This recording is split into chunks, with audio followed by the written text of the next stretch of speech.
Hello everyone, a very warm welcome back to UGC NET philosophy and JRF Adda. कैसे हैं आप सभी लोग? आई होप आप सभी लोग बहुत ही बढ़िया होंगे। एंड अब आप लोगों की होली की छुट्टियां भी शुरू होने वाली हैं, तो आप सभी लोगों को happy Holi first of all. And अगर आप इस चैनल पर नए हैं और मुझे पहली बार देख रहे हैं, तो मेरा नाम है अंशिका जैन एंड मैं जेआरएफ अड्डा पर आपको यूजीसी नेट फिलोसफी पेपर 2 की तैयारी कराती हूँ। इसी के साथ आज मैं आप लोगों के लिए एक बहुत ही इंपॉर्टेंट सेशन लेके आ चुकी हूँ, जो सेशन है एमपी सेट 2025 का एग्ज़ाम है उसकी आंसर की का सेशन, जो कि थंबनेल में आप लोगों ने देख ही लिया होगा। इसी के साथ अगर आप मेरे साथ यूजीसी नेट फिलोसफी के लिए जुड़ना चाहते हैं, जो कि जून 2025 का जो एग्ज़ाम है और जून 2026 का जो एग्ज़ाम है और दिसंबर 2026 का जो एग्ज़ाम है, अगर आप उसके लिए मेरे साथ जुड़ना चाहते हैं तो मेरे बैचेस जो है फिलोसफी प्लस पेपर 1 के ऑलरेडी लाइव है। यहाँ पर आपको पेपर 1 प्लस पेपर 2 दोनों की तैयारी एक साथ कराई जाती है। इसी के साथ यहाँ पर आपको दो ऑप्शन मिलते हैं, एक गोल्ड और एक सिल्वर। तो दोनों में से आप किसी को भी अवेल कर सकते हैं। कोर्सेज में एडमिशन लेने का जो तरीका है वो ये है कि नीचे दिए जो आपको नंबर्स दिख रहे हैं वहाँ पर आप कॉल कर सकते हैं। वो लोग आपका जो क्वेरी है, आपकी जो भी प्रॉब्लम है उसे वो सॉल्व करा देंगे। ठीक है, तो चलिए बात कर लेते हैं आज के इम्पॉर्टेंट अनाउंसमेंट की, कि जो होली का त्यौहार है उस पर जेआरएफ अड्डा आप लोगों के लिए लेकर आया है 15% का डिस्काउंट। अगर आप कोई भी ऑफ़र अवेल करना चाहते हैं, कोई भी टेस्ट सीरीज़ लेना चाहते हैं या फिर कोई भी हमारा जो कोर्स है वो लेना चाहते हैं, तो आप होली 15 ये जो कोड लिखा हुआ है आप इसको यूज़ करके 15% का जो डिस्काउंट है वो अवेल कर सकते हैं। तो ये आप लोगों के लिए एक बहुत ही अच्छा मौका है होली के समय पर, कि अगर आपको इस वाले साल जेआरएफ अपना चाहिए, जून में जेआरएफ अगर आपको चाहिए, तो आप जल्दी से यहाँ पर अपने एडमिशन जो है वो कंफर्म करा लीजिए। तो चलिए आज मैं आपको ले चलती हूँ एमपी सेट के पेपर पे सीधा, कि पेपर कैसा आया था। तो ये है हमारे पास एमपी सेट का पेपर। ठीक है, ये हमारे पास पेपर है। तो यहाँ पर लिखा हुआ है already philosophy and this is the paper 1। ठीक है, एंड विषय कोड जो है 21 है। This is paper 2। पेपर 1 जो आपका जनरल वाला होता है, और जो सेट है मेरे पास वो है सेट बी। ठीक है, now let's talk about the exam. और एग्ज़ाम से पहले एक और इम्पॉर्टेंट चीज़, कि यहाँ पर ये जो एग्ज़ाम है, यहाँ पर जो क्वेश्चन है वो 100 है, और जो ये पूरा एग्ज़ाम है वो 200 मार्क्स का है, और यहाँ पर कोई भी नेगेटिव मार्किंग नहीं है। ठीक है, तो यहाँ पर नीचे लिखा हुआ है कि यहाँ पर कोई भी नेगेटिव मार्किंग नहीं है। देखो, there is no provision of negative marking. ठीक है, ये आप लोगों को समझ में आ चुका होगा। Now moving on to the questions. यहाँ पर क्वेश्चन 1 है, who declared the only reality of atoms. किसने घोषणा की कि एकमात्र सच्ची वास्तविक परमाणु है, कि परमाणु ही सच्ची वास्तविकता है, कि जो एटम है वही सच्चा है। तो वो जो घोषणा करी है वो डेमोक्रिटस ने करी है। यहाँ पर हम एक बार को ये चेंज कर लेते हैं इसका कलर, तो आपको बेटर दिखने लगेगा। ठीक है, चलिए, ये जो घोषणा करने वाला है कि डेमोक्रेटस जो है, सबसे स्टार्टिंग में डेमोक्रेटस ने घोषणा करी थी, क्योंकि जब मैं आपको फिलोसफी पढ़ाती हूँ तो मैं ये भी पढ़ाती हूँ उसी के साथ, कि जब एटम की खोज हुई थी तो साइंस ने एटम की खोज करी है, ये हम सभी पढ़ते हैं। बट फिलोसोफर डेमोक्रेटस जो है उन्होंने उससे पहले ही एटम के बारे में बता दिया था। नेक्स्ट है आपके पास, who argued the man is the measure of all things. होमो मेंसूरा। होमो मंसूरा किसने बताया है कि man is the measure of all things. किसने तर्क दिया है मनुष्य ही सभी चीज़ों का मापदंड है। ये किसने बताया है? ये बताया है आपका प्रोटैगोरस ने। ठीक है, तो ऑप्शन डी यहाँ पर सही हो जाएगा।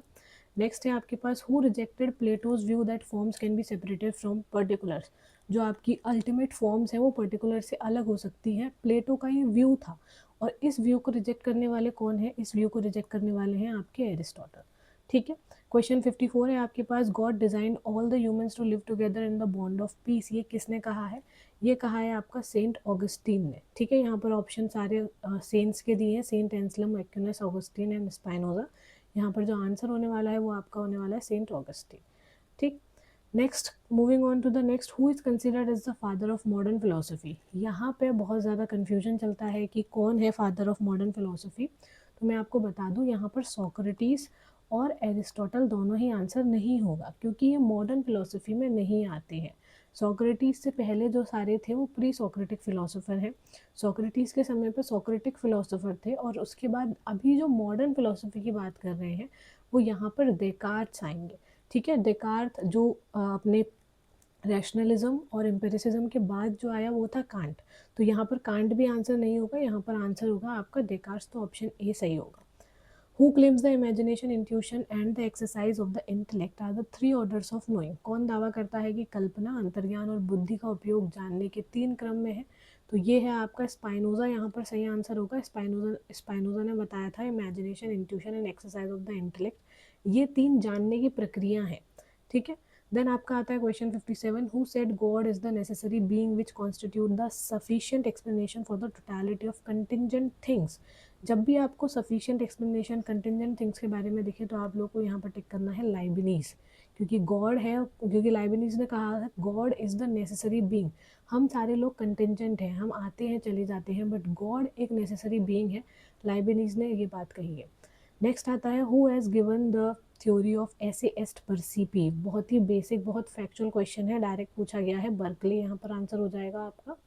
Who has written the book an inquiry concerning human understanding? यहाँ पर ह्यूम आंसर हो जाएगा आपका। ठीक है। An inquiry concerning human understanding पुस्तक किसने लिखी है? क्वेश्चन 60 आता है हमारा, अतीन्द्रिय परमार्थ हमारे लिए अज्ञेय है, ये ज्ञान की सीमा है, यही डैश का अज्ञेयवाद है। तो ये जो अज्ञेयवाद है या फिर ये जो एग्नोस्टिसिज्म है वो कांट का है। नेक्स्ट आपके पास है विच ऑफ द फॉलोइंग पुरुषार्थ आर इंक्लूडेड इन द त्रिवर्ग? कौन से पुरुषार्थ जो त्रिवर्ग में इंक्लूडेड है?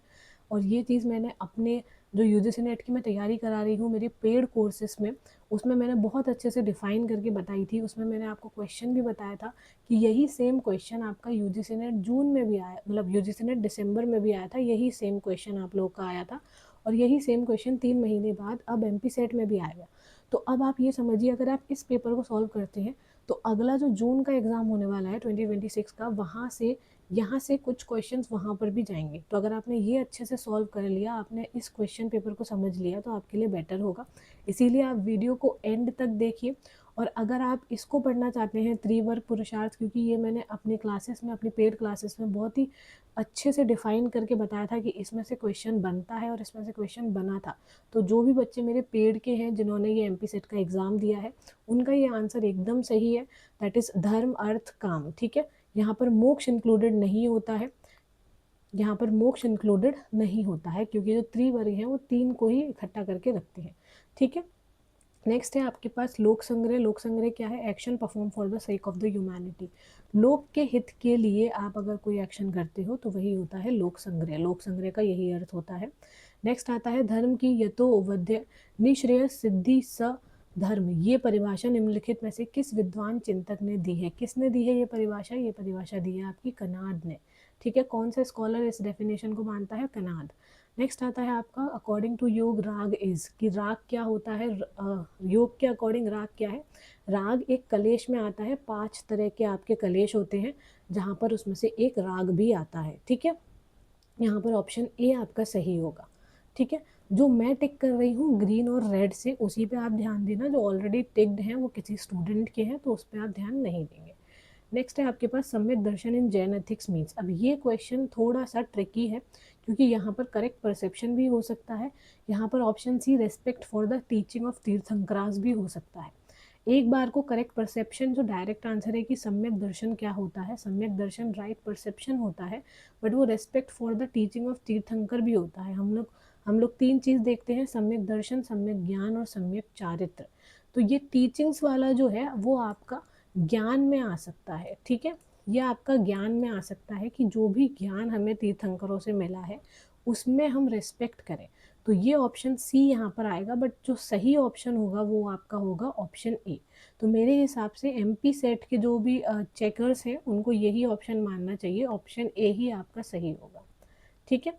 नेक्स्ट हम लोग बात कर लेते हैं which of the following are the 3 ratnas? इसमें से कौन से 3 रत्ना है? अब देखो, इससे ऊपर अब उन्होंने पूछा सम्यक दर्शन, सम्यक ज्ञान और सम्यक चारित्र, तो नीचे पूछ लिया। ऊपर आपको दर्शन ऑलरेडी दिया है, तो ये आंसर आप लोग एकदम सही करके आए होंगे, आई होप सो। सम्यक दर्शन, सम्यक ज्ञान एंड सम्यक चारित्र। नेक्स्ट है आपके पास मीनिंग ऑफ रिथ क्या है? रिथ का मतलब क्या है? मैंने अपनी क्लासेस में बताया है, कॉस्मिक ऑर्डर। जो सबसे शुरुआत में कॉस्मिक ऑर्डर है, जिसका हम कहते हैं कि ये दुनिया रिथ से बनी हुई है, ये तो नियति है, वही है कॉस्मिक ऑर्डर। नेक्स्ट आता है the person with the study mind. बहुत अच्छे से समझाया मैंने अपनी पेड क्लासेस में। स्टडी माइंड, स्थित प्रज्ञा क्या होता है, यूनिट 3 इंडियन एथिक्स का टॉपिक है, बहुत अच्छे से डिटेल में कवर किया है। यहाँ पर आपका आंसर होगा स्थित प्रज्ञा। और अगर आपको भी डिटेल में हर चीज़ कवर करनी है तो आप मेरे कोर्सेज में ज़रूर से जुड़ सकते हैं। ठीक है, कोर्सेज में कैसे जुड़ना है वो मैंने आपको बता दिया, एक बार फिर से रिपीट कर देती हूँ। नीचे जो आपको नंबर्स फ्लैश हो रहे हैं उन पे आप बात करिए, या फिर आप JRF अड्डा की वेबसाइट पर भी जा सकते हैं, वहाँ पर फिलोसफी के कोर्सेज आपको दिख जाएंगे। नेक्स्ट है आपका the root meaning of Bhagavad Gita doctrine of nishkam karma क्या है। निष्काम कर्म की जो भगवद गीता की डॉक्ट्रिन है उसका मतलब क्या है, performing action without any attachment, कि किसी भी अटैचमेंट के बिना निष्काम कर्म, कि मुझे उसका अगर फल भी नहीं मिलता है फिर भी मैं वो एक्शन करता हूँ। ठीक है, नेक्स्ट आता है आपका अपूर्व का जो कॉन्सेप्ट है। अपूर्व इज एन इनविजिबल पावर, अपूर्व एक अदृश्य शक्ति है। ये कथन किसका है, तो ये कथन है आपका जैमिनी का। ठीक है, नेक्स्ट आता है आपके पास who is the exponent of the ontological theory of rightness. तो the ontological theory of rightness के तीनों ही एक्सपोनेंट है, AC Ewing, CD Broad and WD Ross, ये तीनों ही उसके एक्सपोनेंट है। तो यहाँ पर ऑल द अबव आंसर आपका सही हो जाएगा। Who envisaged the concept of my station and my duties in the concept of a person's specific duty, तो यहाँ पर आपका आंसर हो जाएगा ब्रैडले, एकदम करेक्ट। नेक्स्ट है हमारे पास what is the main virtue according to Kant. Kant के अकॉर्डिंग वर्च्यू क्या है, तो यहाँ पर कुछ बच्चों को डाउट भी है, बट जैसे ही मैंने आपको बताया है, मैंने आपको यूट्यूब की क्लासेस में भी बताया, पेड क्लासेस में तो बताया ही है, कि जब भी आप कांट के में ड्यूटी देखो और अगर क्वेश्चन अलाइन कर रहा है, क्वेश्चन में नोट वगैरह नहीं पूछ रहा और आपको ड्यूटी दिख रहा है, तो यहाँ पर आंसर आपका सेंस ऑफ ड्यूटी ही होगा। उसने बस आगे सेंस लगा दिया है, इसीलिए इससे कंफ्यूज होने की ज़रूरत नहीं है। तो कर्तव्य परायणता कि आपको ड्यूटी फॉर द ड्यूटी सेक करना है, और कोई फर्क मतलब और कुछ नहीं करना। ठीक है, according to whom virtue is the habit, किसके अकॉर्डिंग वर्च्यू हैबिट है। तो यहाँ पर एक प्रॉब्लम आती है कि सोक्रेटिस ने भी वर्च्यू कहा है, एरिस्टोटल ने भी वर्च्यू कहा है, बट जो आंसर सही होगा वो आपका होगा एरिस्टोटल। एरिस्टोटल का ही आंसर आपका क्यों सही होगा, क्योंकि एरिस्टोटल ने बात करी है आपके गोल्डन मीन के बारे में। ठीक है, गोल्डन मीन क्या होता है, कोई भी दो एक्सट्रीम सिचुएशन में से जब आप बिल्कुल बीच की सिचुएशन सुनते हो जो कि आपको सही लगती है, वही होता है गोल्डन मीन। और कई बार आप कहीं यहाँ पर लाई करोगे, कई बार यहाँ पर लाई करोगे, कई बार यहाँ, बट बीच कभी कभी जब आप हैबिट बना लोगे अपनी तो आप बीच में लाई करने लग जाओगे, मतलब आप ऐसे सिचुएशंस में ऐसे डिसीजन लेने लग जाओगे जो एकदम करेक्ट है। तो वर्च्यू इज हैबिट, हैबिचुअल चीज़ को बनाने के लिए एरिस्टोटल ने बोला है कि वर्च्यू जो है वो हैबिट में आता है। नेक्स्ट है आपके पास which of the following alternatives is true regarding the ethical theory of perfectionism. यहाँ पर आपको स्टेटमेंट दिए हुए हैं, self realisation is the highest good, perfectionism reconciles egoism and altruism, option C perfectionism ends conflict between the rationalism and hedonism. ये सारे ही perfectionism के लिए एकदम करेक्ट है, इसीलिए यहाँ पर ऑप्शन होगा ऑप्शन डी। ठीक है, यहाँ पर ऑल्टरनेटिव्स परफेक्शनिज्म के ट्रू कौन से हैं, कौन से ऑल्टरनेटिव्स हैं जो परफेक्शनिज्म के लिए ट्रू होंगे, ये क्वेश्चन है आपका। नेक्स्ट है निम्नलिखित में से कौन सा सिद्धांत या विचार के अनुसार अंतःकरण द्वारा कर्मों में निहित नैतिक गुण की सीधी पहचान होती है। तो यहाँ पर आंसर है इंट्यूशनिज्म। यहाँ पर साफ साफ जब कंसाइंस लिखा हुआ है, कंसाइन मतलब आपकी अंतर्निहित इच्छा की, जो आपका कंसाइन बोल रहा है, जैसे बोल रहे हैं ना कि मेरा मन अच्छा नहीं है, तो वो मन क्या है, वही कंसाइन, तो इंट्यूशन। ठीक है, नेक्स्ट है आपके पास 77 विच one of the following alternatives is correct regarding utilitarianism. Utilitarianism हमेशा कॉन्सिक्वेंस पे डिपेंड करता है। उपयोगितावाद क्या है, कि उसकी उपयोगिता क्या है, जैसे ये पेन है तो इसकी उपयोगिता क्या है, जब तक ये यूज में नहीं आ रहा, जब तक इसका कॉन्सिक्वेंस नहीं है कुछ, तब तक इसका कोई फायदा नहीं है। ठीक है, नेक्स्ट है आपका what is the highest good. Highest good is an absolute good, एकदम correct. It is not desired as the means of end it is not desired as a means of another higher good. ये अपने आप में ही confirm होता है, अपने आप में ही इटसेल्फ पूरा ही होता है, ये आधा नहीं होता, इसीलिए कोई और गुड डिजायर नहीं होता, ये भी सही है। It is good in itself, ये अपने आप में गुड होता है। तो ऑप्शन डी आपका एकदम सही हो जाएगा। नेक्स्ट है who while regarding virtues as the supreme god has said it consist in good will. यहाँ पर आपका गुड विल में आंसर हो जाएगा कांट, कि सद्गुणों के सर्वोच्च शुभ मानते हुए कहा शुभ संकल्प ही निहित है। यहाँ पर आंसर कांट है आपका। Question 80 who said the quantity of pleasure is being equal pushpin as good as the poetry. यहाँ पर आपका आंसर हो जाएगा बेंथम। नेक्स्ट है आपका direct question again, integral yoga is related with which of the following philosophers. यहाँ पर श्री और बिंदु, यहाँ पर आंसर सही हो जाएगा। अब आप थोड़ा सा आप ये भी देख सकते हो कि यूजीसी नेट और MP सेट जैसे एग्जाम जो होते हैं उसमें क्या डिफरेंस है। यहाँ पर डायरेक्ट क्वेश्चन पूछा जा रहा है इंटीग्रल योगा किसके द्वारा है, और यहाँ पर अगर हम यूजीसी नेट में जाए तो इंटीग्रल योगा के 5 स्टेटमेंट देके पूछता है कि इनमें से कौन से स्टेटमेंट इंटीग्रल योगा से जुड़े हुए हैं। तो आप यहाँ पर डिफरेंस देख सकते हो। अगर अभी भी आपको लगता है कि आप यूजीसी नेट के लिए तैयार नहीं हो, तो आप ऐसे सेट एग्जाम्स दे सकते हो जो थोड़े से कम लेवल पे आते हैं, जिनकी टफनेस जो है वो थोड़ी सी कम होती है, तो यहाँ पर आप आराम से क्लियर कर सकते हो। ठीक है। Deendayal Upadhyay philosophy is known as integral humanism, समग्र मानववाद यहाँ पर आंसर होगा। दर्शन की अवधारणा, the under the concept of philosophy, Bhattacharya किस ग्रेड के थ्योरेटिकल कॉन्शियसनेस की बात करते हैं? भट्टाचार्य बात करते हैं 4 ग्रेड के थ्योरेटिकल कॉन्सेप्ट की, तो यहाँ पर आंसर ऑप्शन ए हो जाएगा। The central element of B R Ambedkar social philosophy is जाति प्रथा का उन्मूलन एंड सामाजिक समानता, annihilation of caste and social equality के बारे में बात करते हैं, कास्ट डिस्क्रिमिनेशन को हटाने की बात करते हैं, तो यहाँ पर आपका ये ऑप्शन सही हो जाएगा। According to new humanism of M N Roy के न्यू ह्यूमनिज्म के अनुसार जो इंडिविजुअल है वो सोसाइटी से पहले आता है। ठीक है। यहाँ पर हर वक्त हम सोशलिज्म की बात करते हैं तो सोसाइटी पहले आती है, इंडिविजुअल को छोड़ दिया जाता है, इसीलिए एम एन रॉय के न्यू ह्यूमनिज्म में इंडिविजुअल पहले आता है, सोसाइटी बाद में आती है।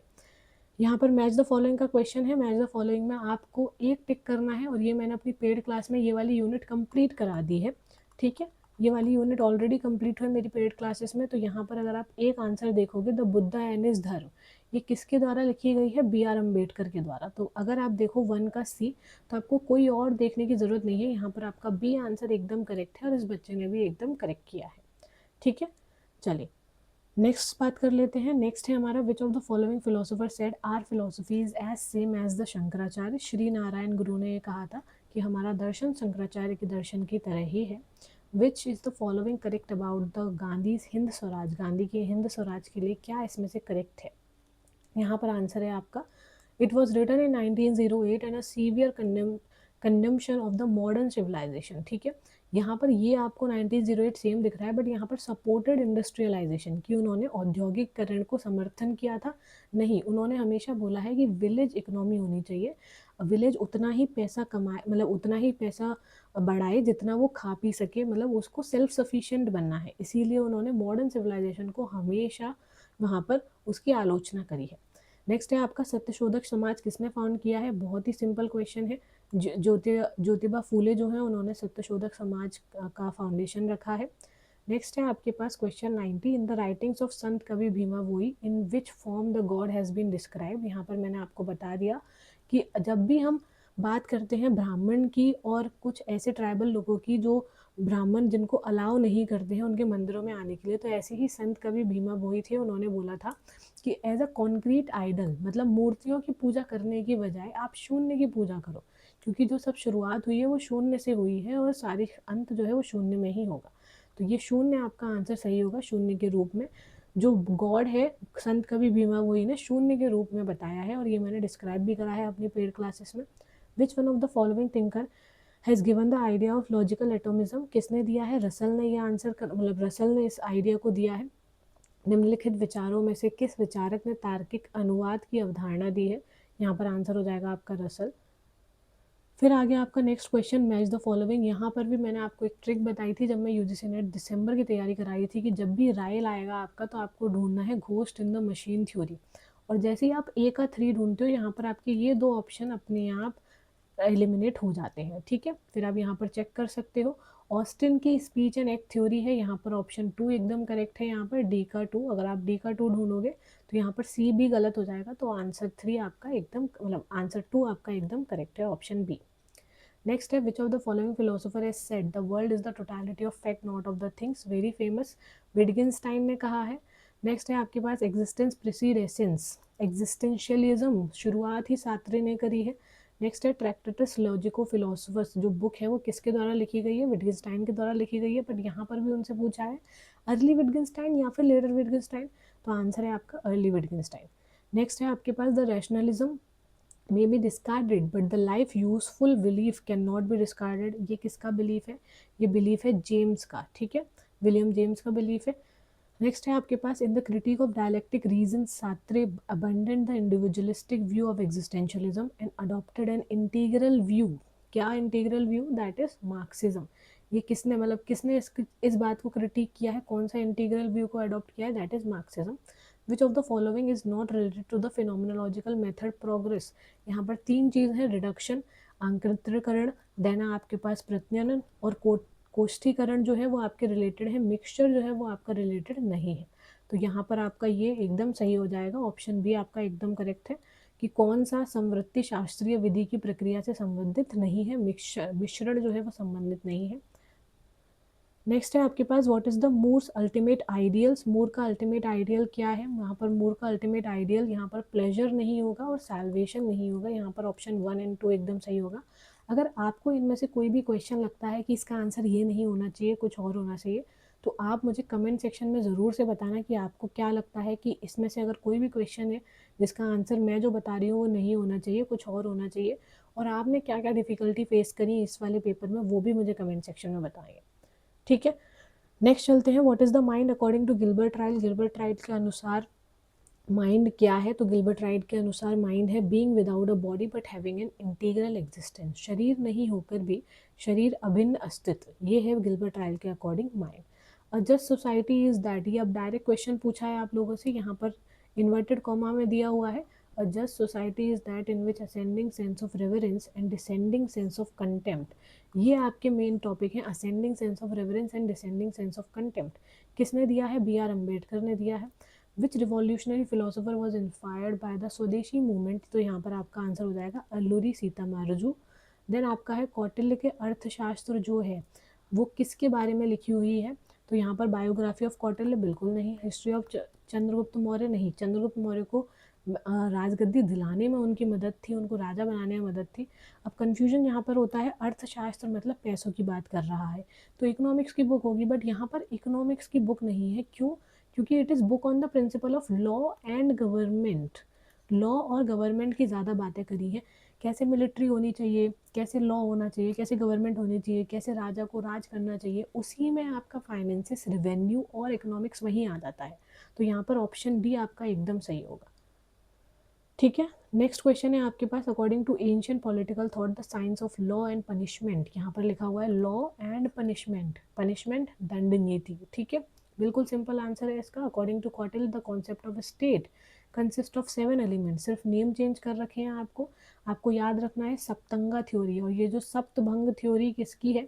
सप्तभंग थ्योरी जैनिज्म की है। ठीक है, नेक्स्ट है आपके पास जो सात नए की थ्योरी है, सप्त नए, सप्तभंग नहीं, सप्त नए की थ्योरी जो है वो आपकी जैनिज्म की है। सात नए की जो थ्योरी है वो आपकी जैनिज्म की है। ठीक है, नेक्स्ट है आपके पास which kind of war is declared is the most righteous. कौन सा वॉर कौटिल्य के अनुसार सबसे राइटियस है? तो यहाँ पर ओपन वॉरफेयर, कंसील नहीं, गुप्त युद्ध करोगे तो कौन आपको बोलेगा कि आप बिल्कुल शूरवीर हो?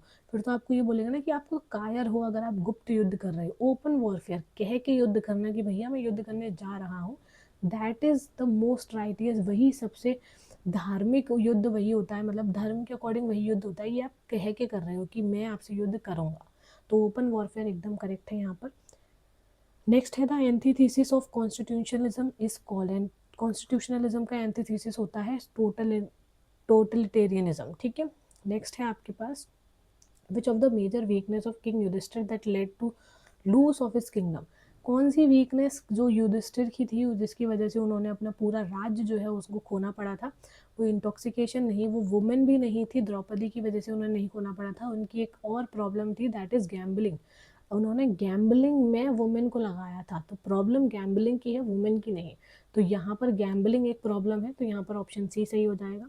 कितनी वॉर के, how many types of war has been discussed by Kautil, किस किस किन तरह की वॉर को डिस्कशन किया है? ऊपर ही हमने पढ़ा, ओपन वॉरफेयर, कंसील वॉरफेयर, तो वही 3 तरह की वॉर हैं आपकी कॉटिल के अनुसार। देन आपके पास है which of the following is not an component of an evolutionary theory of family. Theory of family में जो इवोल्यूशनरी थ्योरी ऑफ फैमिली है उसमें किस तरह का कंपोनेंट नहीं है? नॉट पूछा हुआ है, नॉट हमेशा पढ़ना। इसमें से कौन सा एक परिवार के विकासवादी सिद्धांत का अंग नहीं है? तो यहाँ पर मात्र सत्तात्मक परिवार जो है वो नहीं होता। कंसेजियस फैमिली होती है, प्लूनाइट फैमिली होती है, पेट्रियार्कल फैमिली होती है, बट मेट्रियार्कल फैमिली नहीं होती है according to evolutionary theory of family. According to Plato the reason for men to be justice. Plato के अनुसार मनुष्य के न्याय औचित्य होने का कारण क्या है? Virtue of being human. जब वो ह्यूमन बीइंग है तो उसे न्याय की तरफ बढ़ना चाहिए, न्याय ही दिलाना चाहिए। According to Hobbes the passion of formation of the state from the state of nature was because. क्यों हॉब्स के अनुसार क्यों ऐसा हुआ था कि स्टेट से स्टेट ऑफ नेचर बनाया गया था? Because of the fear of death.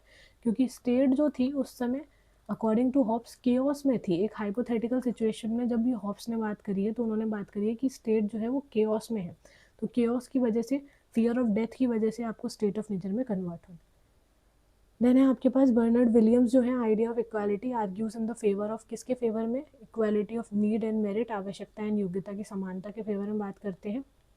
Next है justice is the first virtue of social institution as truth of as truth is of systems of thought is the statement by, ये किसके द्वारा है, John Rawls के द्वारा ये statement दिया गया है।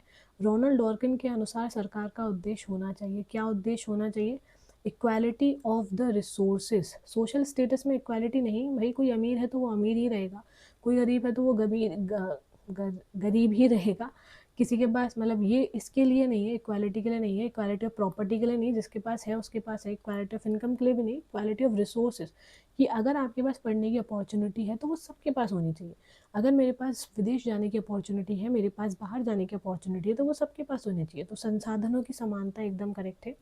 नेक्स्ट है आपके पास according to Amartya Sen the wellbeing can conflict with which of the following, अब वेलबींग और वेलबींग फ्रीडम अपने आप में कॉन्फ्लिक्ट तो करेगी नहीं, यहाँ पर एजेंसी फ्रीडम और यहाँ पर बोथ ए एंड बी, क्या होना चाहिए यहाँ पर आंसर, तो यहाँ पर जो आंसर होगा वेलबींग कैन कॉन्फ्लिक्ट विद किसके साथ, एजेंसी फ्रीडम और वेलबींग के फ्रीडम, तो यहाँ पर ऑप्शन ए आपका सही होगा, ऑप्शन सी नहीं सही होगा, ऑप्शन ए सही हो सकता है, मतलब यहाँ पर बोथ ए एंड बी भी सही हो सकता है। ये क्वेश्चन मुझे ऐसा लग रहा है कि थोड़ा सा गड़बड़ है, तो आप लोग एक बार देख लेना, आपका अगर अपना कोई ओपिनियन है तो कमेंट सेक्शन में ज़रूर बताना। नेक्स्ट है आपके पास according to Marx the immediate aim of communism is formation of the proletarian into the class, overthrow of the bourgeois supremacy and conquest of the political power by the proletarian, ये तीनों ही जो है वो communism के immediate M है। Next है आपके पास multiculturalism, बहुसंस्कृतिवाद निम्नलिखित मुद्दों में से किसको संबोधित करता है, discrimination in the society, general equality को संबोधित नहीं करता, general rights for the citizen को भी संबोधित नहीं करता, सपोर्ट ऑफ द मेजोरिटी, वो तो मेजोरिटेरियनिज्म जब होता है तब करता है, जब भी सोसाइटी में डिस्क्रिमिनेशन होता है तो कल्चर के बेसिस पर होता है, यार मैं तो तुम्हारे कल्चर में मानता ही नहीं हूँ, ये क्या हो रहा है तुम्हारे कल्चर में, तो डिस्क्रिमिनेशन इन द सोसाइटी को जब हम एड्रेस करते हैं तो मल्टी कल्चरिज्म के थ्रू करते हैं। Who is the author of a theory of justice, कौन है इसके ऑथर, प्लेटो है, थ्योरी ऑफ जस्टिस के ऑथर। नेक्स्ट है रोसू का जो आइडिया है बिहाइंड सोशल कॉन्ट्रैक्ट थ्योरी, वो किसके थ्रू है, जनरल विल के थ्रू या फिर सामान्य इच्छा के थ्रू। नेक्स्ट है demarcate the contribution, demarcate the distribution of E proposition, यहाँ पर लॉजिक के क्वेश्चन आ गए हैं, तो यहाँ पर मैंने आपको सिंपली एक ट्रिक बताई थी, वो मैं फिर से लिख देती हूँ यहाँ पर। अगर आप पहली बार देख रहे हैं मेरी वीडियोस को तो आप लॉजिक के मेरे ऑलरेडी सीरीज चालू है जहाँ पर मैं लाइव क्लासेस लेती हूँ रोज़ शाम को 8 बजे JRF अड्डा के चैनल पर, तो वहाँ पर मैंने एक ट्रिक बताई है। ये है आपका सब्जेक्ट, ये है आपका प्रेडिकेट, ठीक है, यहाँ पर मैं बाकी सारे ऑप्शन लिख देती हूँ, A E I O ये आपकी प्रपोजिशंस है, तो यहाँ पर आपको शुरू कैसे करना है कि हर बच्चा जब भी 12th से निकलता है तो उसका सपना होता है कि वो दिल्ली यूनिवर्सिटी में जाए, बट जब वो लास्ट तक पहुँचता है, ए से जब वो लास्ट तक पहुँचता है तो वो सपना उल्टा हो जाता है कि वो दिल्ली यूनिवर्सिटी की जगह किसी और यूनिवर्सिटी में एडमिशन ले लेता है, तो DU दिल्ली यूनिवर्सिटी, इसका उल्टा हो गया UD। जब आपने शुरुआत D से करी है तो यहाँ उसके नीचे भी आप D लिखोगे, ठीक है, जब इसके नीचे D लिखा है तो उसके बगल से भी आप D लिखोगे, लास्ट में जो बचता है वहाँ पर आप UU लिखोगे, तो ये D जो है वो है आपका डिस्ट्रीब्यूशन, ठीक है, ये है आपका डिस्ट्रीब्यूशन, और U जो है वो आपका है अनडिस्ट्रीब्यूटेड, डिस्ट्रीब्यूटेड या फिर अनडिस्ट्रीब्यूटेड, तो ऐसे ही आपको समझना है। अब यहाँ पर पूछा है ई जो है वो क्या है डिस्ट्रीब्यूशन में, ई आप जैसे ही आप ये ट्रिक अपने आप आजमाते हो तो यहाँ पर आपको पता है दोनों ही डिस्ट्रीब्यूटेड है, तो आप simply S distributed P distributed, ठीक है। इसमें से रिलेशनशिप क्या है प्रपोजिशन में, तो बच्चे ने ऑलरेडी स्क्वायर ऑफ अपोजिशन बनाया है AEIO, तो यहाँ पर ये जो रिलेशनशिप है वो पूछ रहा है ए और ओ के बीच में कॉन्ट्रडिक्शन की रिलेशनशिप होती है, ठीक है। नेक्स्ट है आपके पास the formula of I proposition in the Boolean method में फॉर्मूला क्या है आई प्रपोजिशन का, तो यहाँ पर आई प्रपोजिशन AEI, जब भी हम आई की बात करते हैं तो यहाँ पर सम होता है और पॉजिटिव में होता है, तो कुछ ना कुछ एस कुछ ना कुछ पी में होगा, ठीक है, कोई ना कोई एस आपका कोई ना कोई पी में होना ही है, ठीक है, तो ये क्या है, ये दोनों जीरो इक्वल के नहीं हो सकते, ये टोटली जीरो के इक्वल नहीं हो सकते, तो यहाँ पर एस भी पॉजिटिव है पी भी पॉजिटिव है, तो यहाँ पर ऊपर किसी में बार नहीं है, और इसी के साथ ये दोनों कहीं ना कहीं किसी ना किसी में मिले हुए हैं, तो जीरो नहीं होगा, तो ऑप्शन ये आपका सही हो जाएगा। यहाँ पर 124 क्वेश्चन है, करेक्टली रिप्रेजेंटेड क्या है, तो यहाँ पर ये तो अलग है, इसको तो कोई देख ही नहीं रहा है, यहाँ पर करेक्टली रिप्रेजेंटेड इसका माना है, तो यहाँ पर ऑप्शन बी सही हो जाएगा। यहाँ पर 125 जो क्वेश्चन है वो फैलेसीज से क्वेश्चन है। All dogs are mammals, no cats are dogs, no cats are mammals. तो यहाँ पर डॉग्स जो है वो आपका मिडिल टर्म हो गया। मिडिल टर्म में मैंने आपको डिस्ट्रीब्यूटेड अनडिस्ट्रीब्यूटेड बता ही दिया है, तो यहाँ पर क्या है, ये डिस्ट्रीब्यूटेड है, ये अनडिस्ट्रीब्यूटेड है। बट यहाँ पर जब ई प्रपोजिशन आती है तो ये दोनों डिस्ट्रीब्यूटेड है। अब यहाँ पर अगर ये डिस्ट्रीब्यूटेड है और ये अनडिस्ट्रीब्यूटेड है तो ये क्या है, इलिसिट मेजर की फैलेसी। ठीक है, इलिसिट मेजर की फैलेसी, तो ऑप्शन डी सही हो जाएगा आपका। नेक्स्ट है आपके पास 126 क्वेश्चन, जहाँ पर ए बी सी आपको ट्रू दिए हैं, एक्स वाई जेड आपको फॉल्स दिए हैं, ये आप आराम से सॉल्व कर सकते हैं।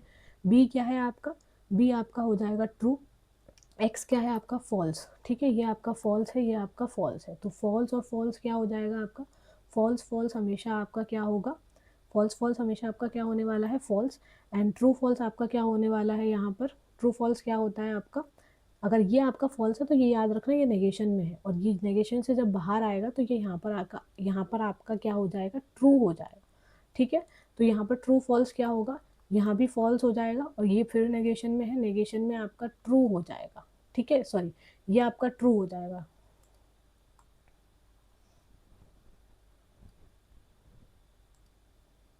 इसको फिर से लिख लेते हैं, ये आपका ट्रू हो जाएगा यहाँ पर, और ये दोनों नेगेशन में है, तो यहाँ पर ये फॉल्स हो जाएगा, और बीच में आपका डॉट लगा हुआ है, और अगर बीच में आपका डॉट लगा हुआ है तो फॉल्स ट्रू आपका फॉल्स हो जाएगा, तो आंसर आपका ए आ जाएगा। ठीक है, which figure is valid in all the moods, यहाँ पर ई आई ओ जो फिगर है वो हर मूड में वैलिड होता है आपके पास, हर फिगर में वैलिड होता है, मतलब जो भी 4 फिगर हैं आपके 1 2 3 4, ये आपके हर मूड में वैलिड होते हैं। ठीक है, नेक्स्ट है आपके पास which what is the name of the rule of inference, ये आपका रूल ऑफ इन्फरेंस है, मैंने आपको डायरेक्टली बोला है लॉजिक की क्लासेस में कि आपको ये याद रखने हैं, तो ऑप्शन बी आपका सही है, modus Tollens.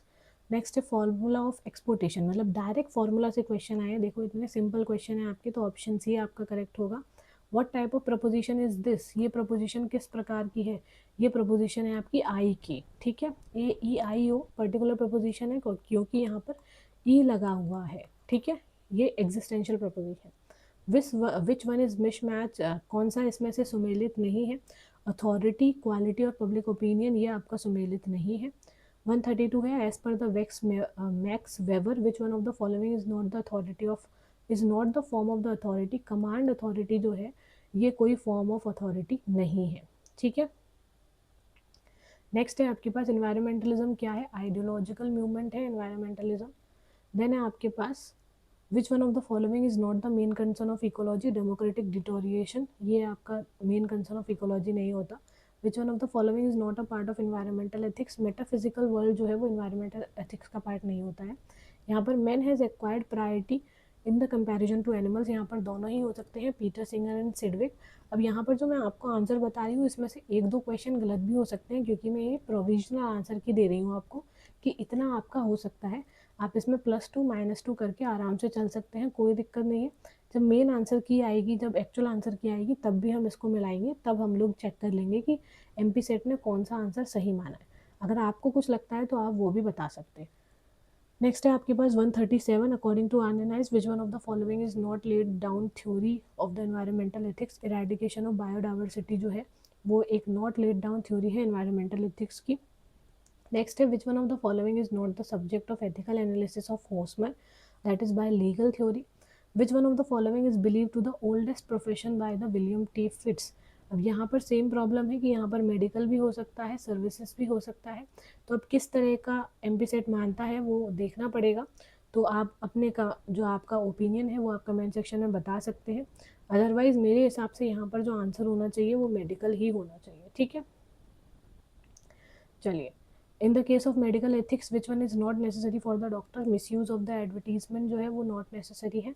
Select the code, state the correct sequence, correct sequence बताना है, ब्रह्मणास, संहिता, सरण्यकास और उपनिषद, तो करेक्ट सीक्वेंस होगा आपका संहिता, ब्राह्मण, अरण्यक और उपनिषद, उपनिषद लास्ट में आते हैं, संहिता सबसे पहले।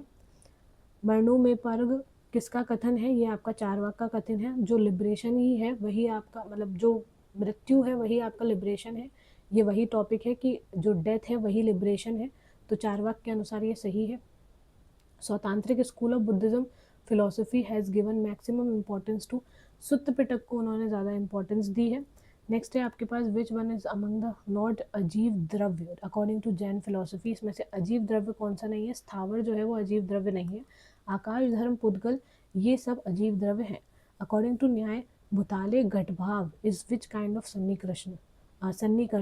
तो विशेषणा भाव जो है वो इस तरह का सन्निकर्षण है। जो भूताले घटभाव है वो विशेषणा भाव जो है इस तरह का सन्निकर्षण है। इसको हम आराम से जब हम डिटेल डिस्कशन करेंगे ना, तब हम आराम से हर क्वेश्चन के जो आंसर है वो पढ़ेंगे और इसका रीज़न है वो भी पढ़ेंगे। अभी सिर्फ मैं आपको प्रोविजनल आंसर की दे रही हूँ क्योंकि आपके मन में भी चल रहा होगा कि इसके आंसर क्या है। तो मैं अभी आपको सिर्फ प्रोविजनल आंसर की दे रही हूँ, आप अपने ओपिनियन बता सकते हैं। जब हम डिटेल में कुछ दिनों बाद जब मैं वीडियो लेके आऊँगी तो उसके प्रूफ्स के साथ लेके आऊँगी कि यहाँ पर ये आंसर क्यों है। नेक्स्ट है आपका who is known as Uluka, that is Kanad. Kanad को उलूक भी कहा जाता है। How many kinds of liberation are accepted by the Sankhya. 2 kind of liberation है, ठीक है। शंकरा बिलीव्स इन, शंकरा किस पे बिलीव करते हैं? विवर्तवाद पे शंकरा बिलीव करते हैं। नेक्स्ट है what kind of bheda in Brahman is there according to Ramanuja. Ramanuja के अनुसार ब्रह्म में भेद होता है, किस प्रकार का? स्वागत भेद जो है वो रामानुज के अनुसार होता है। Which one bhashya is written by Vallabhacharya. Vallabhacharya के द्वारा कौन सा भाष्य रिटन है? अणुभाष्य जो है वो वल्लभाचार्य के द्वारा रिटन है, ठीक है। तो आई होप आपको कोई भी प्रॉब्लम नहीं होगी। ये मैंने आपको क्या दिया है? ये मैंने आपको दिया है प्रोविजनल आंसर की। तो आप लोग याद रखना, ये है आपकी प्रोविजनल आंसर की, ये आपकी प्रोविजनल आंसर की है। जो एक्चुअल आंसर की आएगी आपकी, तब हम और डिटेल्ड में इसका डिस्कशन भी करेंगे, ठीक है। डिटेल डिस्कशन करेंगे और इससे पहले मैं आपको दूंगी एक एक्चुअल जो आंसर की है, जहाँ पर हम बात करेंगे कि ये आंसर क्यों राइट है, क्यों गलत है, ठीक है। उसके बारे में सारी बात करेंगे। इसी के साथ अगर आप चाहते हैं कि सेफ स्कोर क्या होगा, कट ऑफ क्या होगी, अगर आप चाहते हैं कि मैं इस पर वीडियो बनाऊं तो इस वीडियो के कमेंट सेक्शन में ज़रूर बताना। इसी के साथ आपके कितने मार्क्स बन रहे हैं, आपके मार्क्स क्या है, वो भी मुझे कमेंट करके ज़रूर बताइएगा, जिससे मैं एक आसानी से एक आपको स्कोर बता सकूं कि इससे ऊपर जो मार्क्स है वो बताएं, वो हो सकते हैं। इसी के साथ अगर आपकी कोई कैटेगरी लगती है तो वो भी ज़रूर बताना। आपको एग्ज़ाम का जो पैटर्न है वो कैसा लगा? एग्ज़ाम काफ़ी अच्छा था, मुझे तो बड़ा ही अच्छा एग्ज़ाम लगा कि ठीक है, आपने बहुत ऐसे क्वेश्चंस भी पूछे हैं जो काफ़ी डीप हैं, ऐसे क्वेश्चंस भी पूछे हैं काफ़ी डायरेक्ट हैं। काफ़ी सिंपल एग्ज़ाम था। यूजीसी नेट एग्ज़ाम जो है उससे काफ़ी सिंपल था, यूजीसी नेट काफ़ी टफ आता है। अगर आपकी कोई कैटेगरी लग रही है वो बताना, आपका फीडबैक ज़रूर देना, आपको एग्ज़ाम कैसा लगा। इसी के साथ आपके कितने स्कोर बन रहे हैं वो तो आप बताना। एंड मैं एक अगली जो वीडियो आप लोगों के लेके आऊँगी वो आपकी स्कोर के बेसिस पे कट ऑफ और सेफ स्कोर की वीडियो ज़रूर लेके आऊँगी। आज की वीडियो अगर आपको अच्छी लगी हो तो लाइक ज़रूर करना। इसी के साथ आप इस चैनल को सब्सक्राइब कर सकते हैं, यूजीसी नेट फिलोसफी। ये जो वीडियो देख रहे हैं आप यूजीसी नेट फिलोसफी पर ही देख रहे हैं। इस चैनल को सब्सक्राइब करके रखना, क्योंकि यहाँ पर फिलोसफी रिलेटेड सारी अपडेट आपको एक ही जगह मिल जाती हैं, ठीक है। यहाँ पर ऑलरेडी मैंने आपको पीएचडी नोटिफिकेशंस की अपडेट देती रहती हूँ, यहाँ पर वैकेंसी की अपडेट भी है, पीएचडी नोटिफिकेशन की अपडेट्स भी हैं, तो सारी अपडेट्स आपको यहाँ पर मिलती रहेंगी। इसी के साथ आप JRF अड्डा फिलोसफी का जो टेलीग्राम चैनल है उसे सब्सक्राइब ज़रूर कर लेना, उसे ज्वाइन कर लेना, वहाँ पर आपको सारी लिंक्स मिल जाएंगी, ठीक है। I hope you have like this session. अगर आपको सेशन अच्छा लगा हो तो सेशन को लाइक ज़रूर करना, इनको अपने दोस्तों के साथ शेयर ज़रूर करना। MP सेट जिन भी बच्चों ने दिया है उनके साथ ज़रूर शेयर करना, आपके जितने भी दोस्त हैं सबके साथ शेयर करिए। एंड हम लोग ऐसे ही मिलेंगे और फ्रूटफुल सेशंस के साथ जो आप लोगों के लिए बहुत ही हेल्पफुल होंगे। We will meet again on the next session. Thank you.